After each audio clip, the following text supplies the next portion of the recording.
I never thought I'd need to land a helicopter on my front lawn, especially not on a quiet Sunday evening. But there I was, barefoot, heart-pounding, watching my dad collapse on my kitchen floor while Karen Williams, our HOA president, stood at the neighborhood gate refusing to let the ambulance in. Let me back up for a second. My name's Jack Mitchell. I used to fly medical evacuation helicopters, 12 years in the air, responding to emergencies across the country. After my mom passed, I moved back to my hometown in Texas to be closer to my dad. He was getting older and a bit more stubborn about his health than I liked. I figured if I lived nearby, I could keep an eye on him.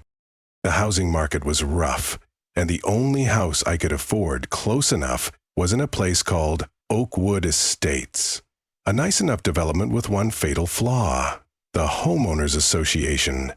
And at the helm of that HOA was Karen. If you've ever dealt with someone who treats neighborhood bylaws like federal law, you know exactly the type. Clipboard always in hand, eyes as sharp as a hawk, and a permanent frown etched between her perfectly plucked eyebrows.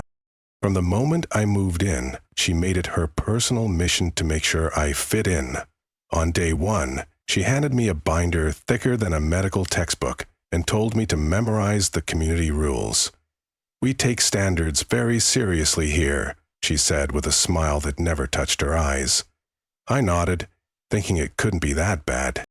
I was wrong. It started small. A note on my door because my lawn was 1/8 of an inch too tall. A warning because my mailbox wasn't the correct shade of HOA-approved navy blue. It was Admiral Blue. Apparently a crime in this zip code. Then came the citations, one for leaving my garden hose in view from the street, another for putting up Halloween decorations 2 days early, and one for parking in my own driveway instead of the garage for more than 4 hours. By the second month, I had collected 7 official violations and was already regretting every signature on my mortgage. Then came the deck incident. I hired a contractor to replace some rotting boards on my back deck. Nothing major, just a simple repair. Karen showed up halfway through, claiming I needed HOA approval and to submit Form 27B with blueprints, measurements, and material samples. When I told her it was just replacing old wood with the same kind, she shut the whole thing down. The contractor looked at me like I was crazy for living here. I felt the same. Despite all that, I stayed. Because of Dad. Every Sunday, we had dinner. Sometimes we grilled at his place, sometimes I cooked at mine. That night I was making his favorite, my mom's lasagna. The smell of garlic and tomatoes filled the kitchen. We laughed about old stories. He asked about my rescue flights, and I told him about evacuating a hiker from a canyon last week. Then everything changed in a second. He went quiet, put down his fork. His face went pale, and his hand clutched his chest. "Dad?" I asked. No answer. He tried to stand, then collapsed. I was by his side in an instant, already dialing 911. "My father's having a heart attack," I told the dispatcher, my voice calm on the outside but shaking on the inside. They said an ambulance was on the way. I gave them the address. I gave them everything they asked. I stayed with Dad, holding his hand, keeping him awake. Then my phone buzzed with a text. It was from Jen, my neighbor. "Karen's blocking the ambulance at the gate." I bolted to the window. Sure enough, flashing lights were sitting still at the entrance to Oakwood Estates, about a quarter mile down the road, and there, right in front of the ambulance, was Karen, clipboard in hand, arguing with the paramedics. I yelled for Mike, my next-door neighbor, to stay with my dad. Then I ran. I ran harder and faster than I ever had, barefoot, down the pristine streets Karen was so proud of. And when I got there, breathless and furious, the scene was just as insane as I feared. "I need visitor registration for all vehicles, including service responders," Karen was telling the paramedics. "This is an emergency vehicle responding to a 9109 call," the paramedic replied, clearly trying to stay calm. "Nevertheless," Karen insisted, "the bylaws are clear." I stepped between them. "Are you out of your mind?" I yelled. "My father is having a heart attack." Karen didn't flinch. "Mr. Mitchell, I understand this is stressful, but we can't make exceptions to protocol." That's when I realized this woman was beyond reason. I looked at the paramedic. "Is there another way in?" He shook his head. "No, this is the only access." Karen's Lexus was blocking half the driveway. I turned to her. "Move your car, or I'll move it myself." "You're threatening me now?" she snapped. But before I could say another word, I remembered what I do for a living, and stepped back, pulled out my phone, and made the call. "Mike," I said, "it's Jack. I need the chopper at my house. Dad's having a heart attack, and our HOA president is blocking the ambulance." There was a pause on the other end. "You serious?" "Dead serious." "We'll be there in 12? And just like that, I hung up and turned back to the chaos. A police cruiser pulled in just as I was finishing the call. Karen lit up like she was about to win HOA bingo night. "Officer," she began, "I'm enforcing community protocols. He's blocking an ambulance from reaching a heart attack victim." The paramedic cut in. The officer looked at her. "Move your vehicle, now." But the visitor. No. She turned red but walked to her car, muttering about how she'd report all of us. The paramedics raced toward my house, but I didn't go with them. I turned to the officer. "I've got a helicopter inbound. We're landing it on my front lawn."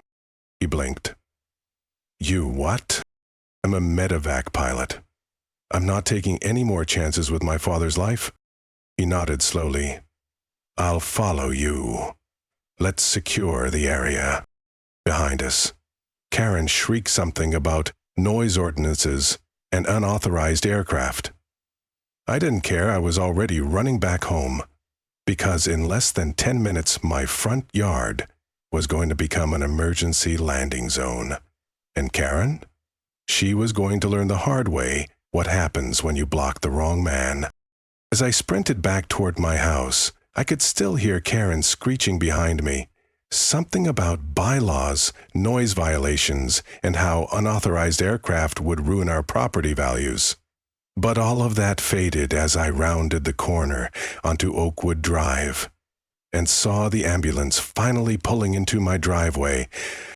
The paramedics were fast. They were already inside working on Dad.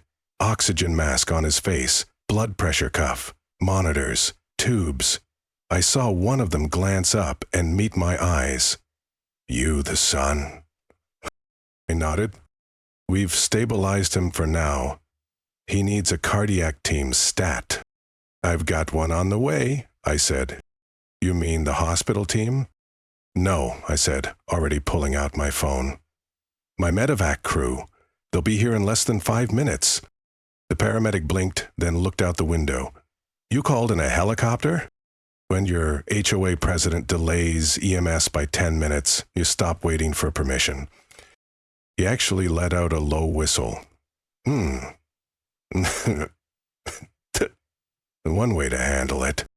Outside, neighbors were starting to gather. The sound of sirens had drawn people out onto their porches, and now the sight of the ambulance and police car had everyone murmuring.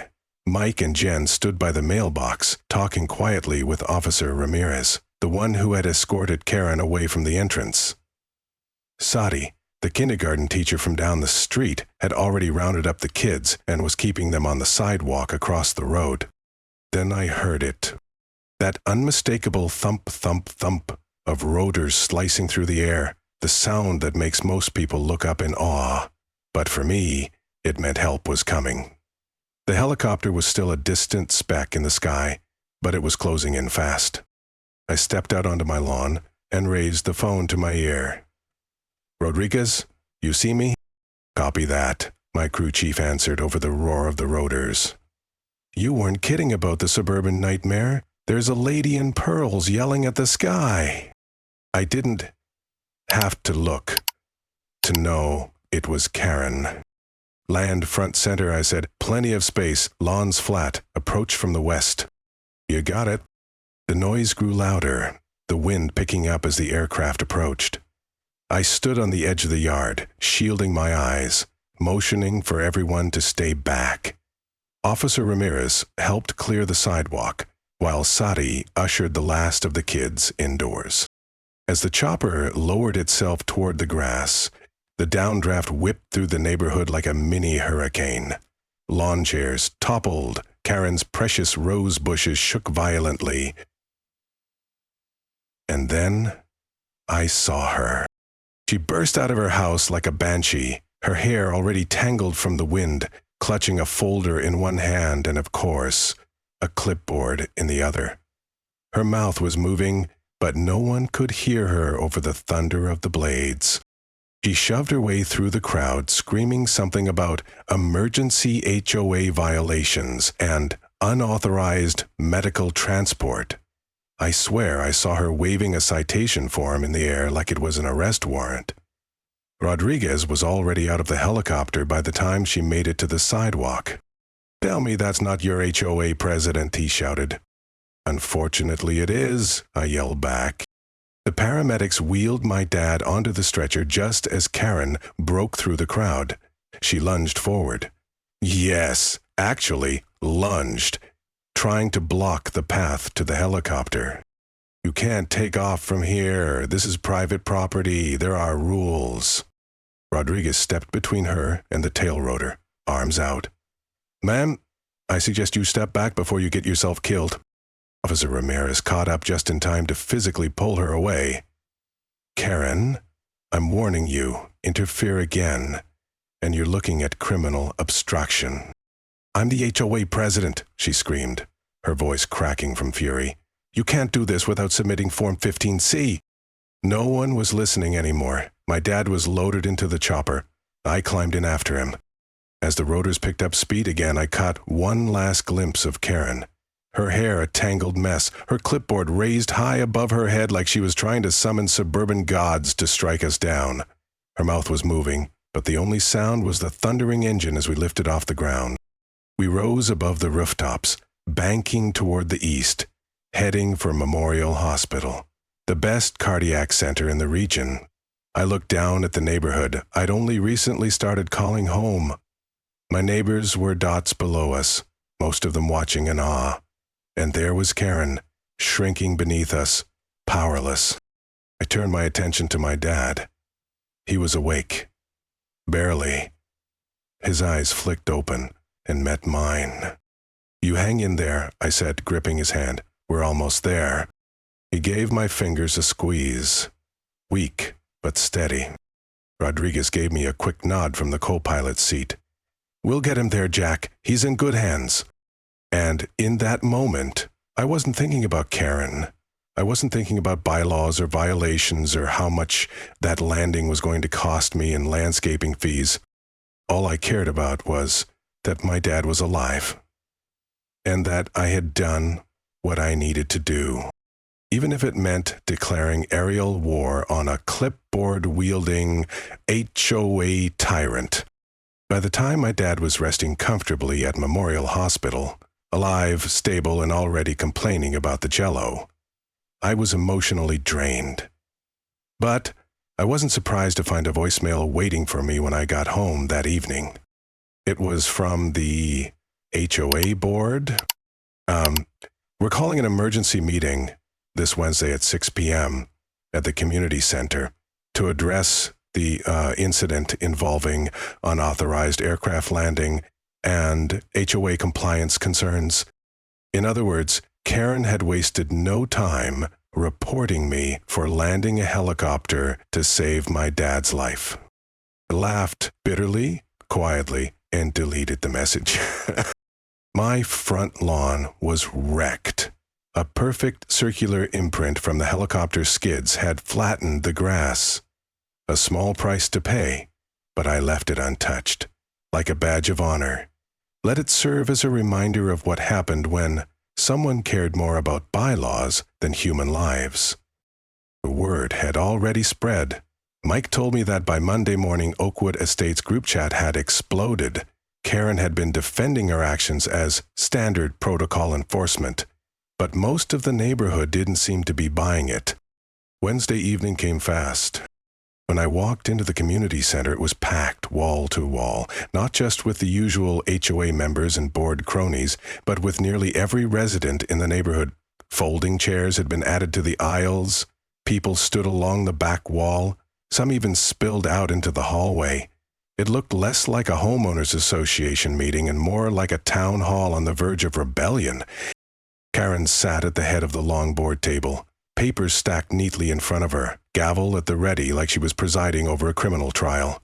She wore her signature lavender blouse, a pearl necklace, and that ever-present smugness that said, "I'm in charge here." The room quieted as she cleared her throat. "This emergency session of the Oakwood Estates Homeowners Association is now in order," she began.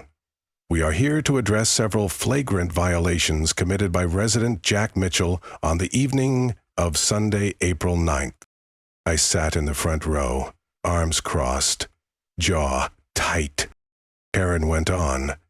"These violations include, but are not limited to, unauthorized landing of aircraft, destruction of lawn landscaping, violation of community noise ordinances, failure to submit the required Form 15C for aerial activity, disruption of community tranquility, and unlawful bypass of HOA safety protocols."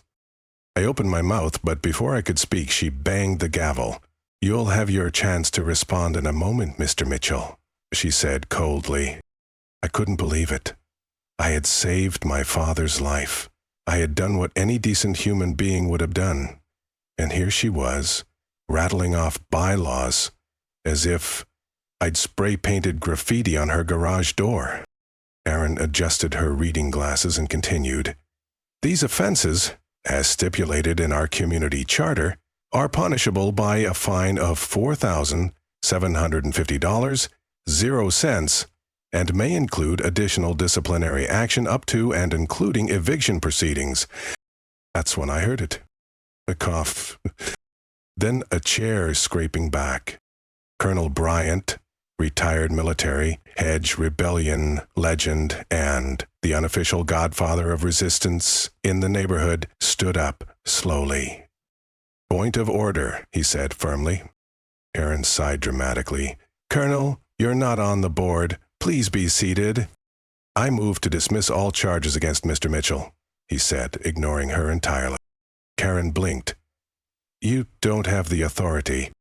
"I second the motion," came a voice from across the room. "Sorry." Karen tried again. "This isn't how the HOA operates." "And in favor?" Colonel Bryant called out. And then something incredible happened. Hands shot up, dozens of them.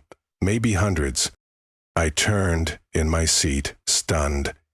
Almost everyone in that room had their hand raised. Even people I didn't know. Even the couple who had complained about my wind chimes back in February. Karen's face turned a dangerous shade of red. She banged her gavel again. "This is completely out of order. The board decides on violations, not a mob vote." But then Davis, the board's oldest member and a retired attorney, cleared his throat. "Actually, Karen," he said calmly, "according to Section 17, Paragraph 9, a unanimous vote of attending homeowners can override the board on any issue not related to structural modifications." Karen froze. "That's not possible." "I helped write it," Davis replied. Deadpan. The room erupted.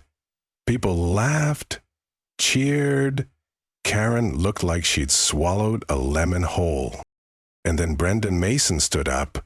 I barely knew her, but I recognized her from the neighborhood barbecue.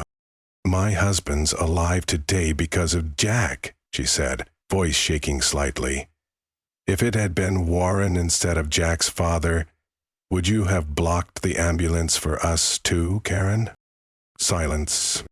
Karen's eyes darted around the room. No one came to her defense. Davis stood again.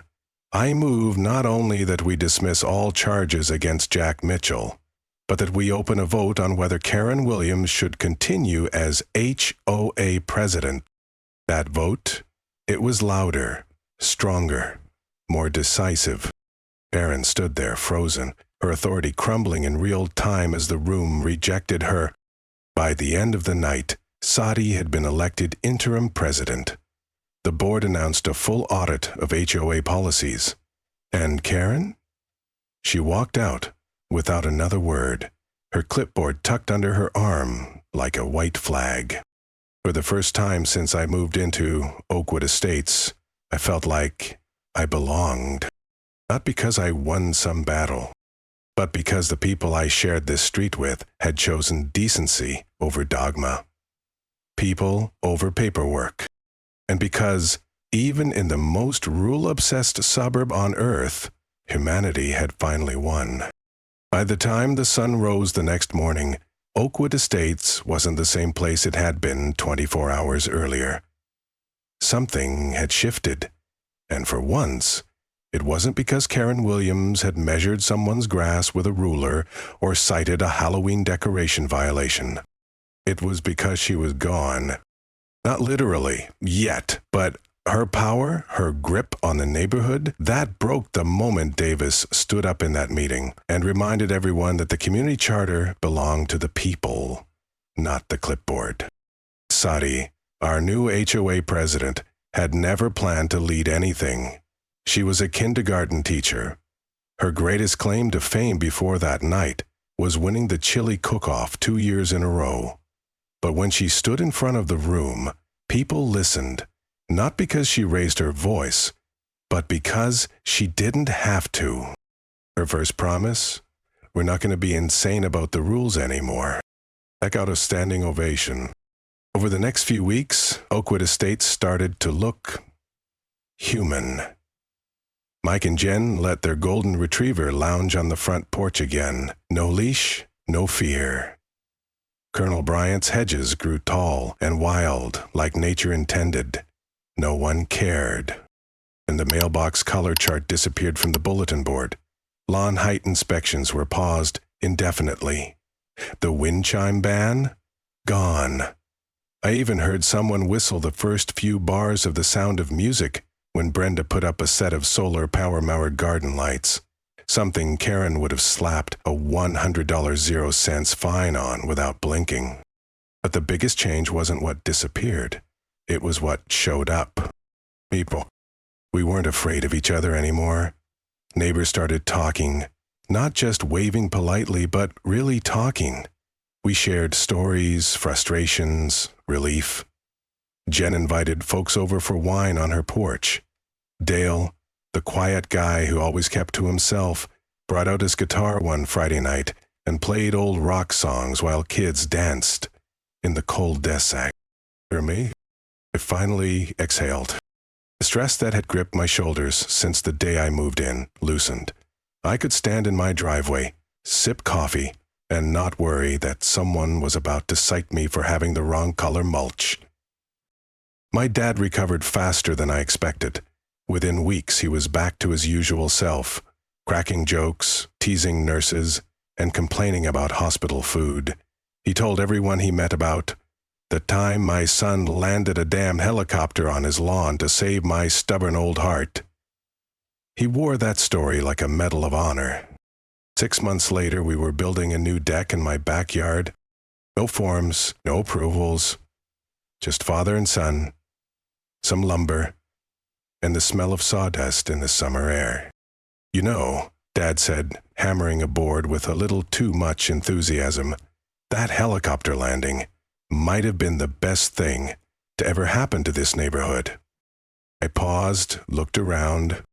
He wasn't wrong. Colonel Bryant was trimming hedges with jazz playing from his front steps.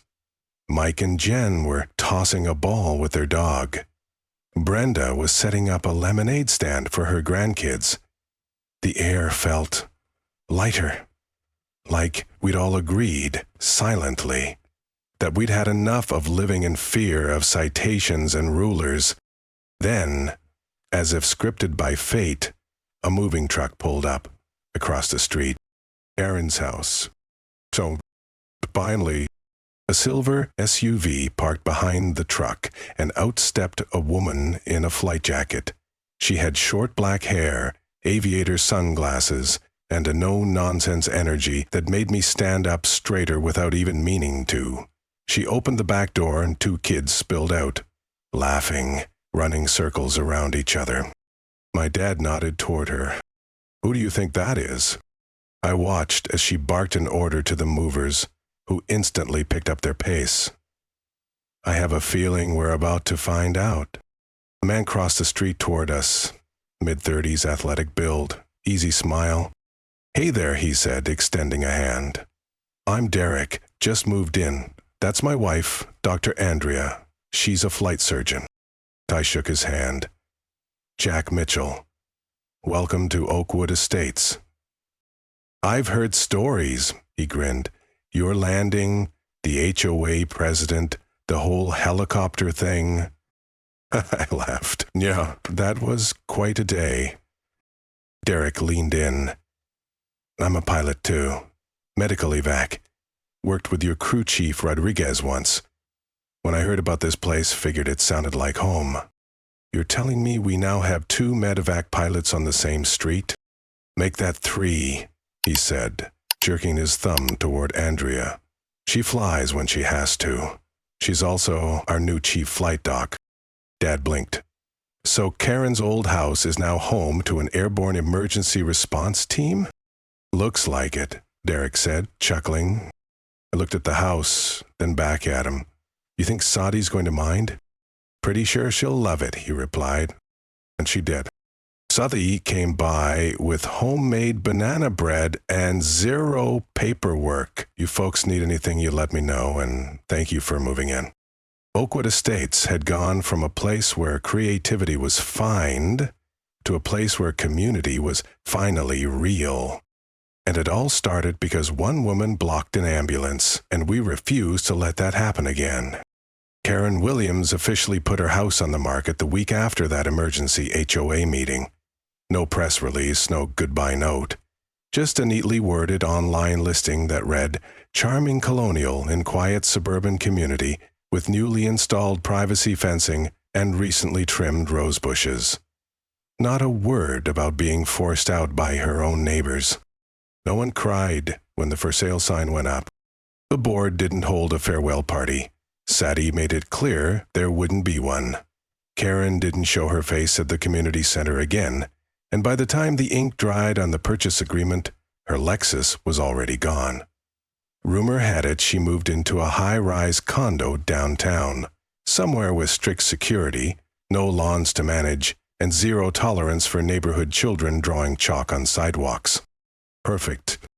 And so the clipboard era ended. What happened next wasn't a revolution. It was quieter than that, slower, more honest. Something beautiful happens when people stop fearing the rules and start remembering their neighbors are humans, not violations. We kept the new HOA structure, but rewrote most of the bylaws. Karen's favorite sections, the ones about mailbox colors and lawn height, were either deleted or moved to the back with a big fat, "For reference only." A new emergency protocol was established too. No HOA member, ever, again, could interfere with medical services. In fact, we built a direct access gate at the back of the neighborhood just for ambulances. No clipboard needed. That summer, Oakwood Estates held its first official block party in almost a decade. It was loud, it was chaotic, it was wonderful. Colonel Bryant brought his famous chili and wore a T-shirt that read Section 17, Paragraph 9. Jen and Mike set up a doggy splash zone in their front yard. Kids rode scooters, ate cotton candy, and nobody measured the volume of the music once. Even my dad got in on the action. He grilled hot dogs with a little too much swagger for a man with a heart stent, but no one dared stop him. As for me, I looked around at everything that had changed. I saw the helicopter imprint on my lawn, now outlined with landscaping stones and turned into a tiny memorial garden. My dad called it the pad. It grew daisies. One afternoon, I was sitting on the porch when Derek walked over with a beer in each hand. He nodded across the street to Karen's old house, now home to the third member of our little airborne squad, Dr. Andrea. You know, he said, we should rename this cul-de-sac. I raised an eyebrow. Oh yeah? What do you have in mind? Landing Zone Alpha. And I snorted. Too much Top Gun for you. Yeah, admit it, he grinned. It fits. He wasn't wrong. The wildest part? People started moving to Oakwood Estates because of the story. Not in droves, but enough to notice. The article in the local paper, Helicopter Pilot Saves Dad After OA Blocks Ambulance, had made the rounds. Apparently, some folks liked the idea of living in a neighborhood where the rules had been shattered, then rebuilt with common sense. 6 months later, I got a handwritten letter. No return address, no name. Mr. Mitchell was wrong. About you, about everything. I thought I was keeping the community safe. All I did was drive it apart. I hope your father is doing well. Okay? I stared at the letter for a long time. No apology. Not really. But something resembling an attempt at peace. It didn't excuse what she did, not by a long shot. But it made one thing clear. Karen Williams had finally realized she wasn't the hero of this story. Maybe none of us were. Not entirely. We were neighbors. People. Humans stumbling our way through life. Trying to mow our lawns and raise our families. And occasionally, throw a 4th of July barbecue without getting fined. That's all we ever wanted. Sometimes, it takes something big, loud, inconvenient, unforgettable to shake a place out of its stupor. For us, it was a helicopter landing on a perfectly trimmed lawn. But the truth, what really changed Oakwood Estates wasn't the rotor blades. It was the people, choosing decency over control, choosing to protect instead of punish, choosing to care more about heartbeats than hedges. And if you made it this far, thank you for listening to our story. If you believe community is more than rules and that one person standing up can inspire an entire neighborhood, hit that like button and subscribe for more stories just like this.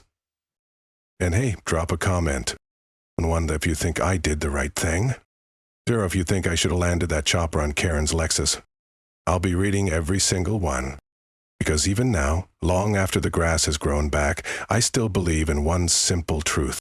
Sometimes, to fix what's broken, you have to break the rules first.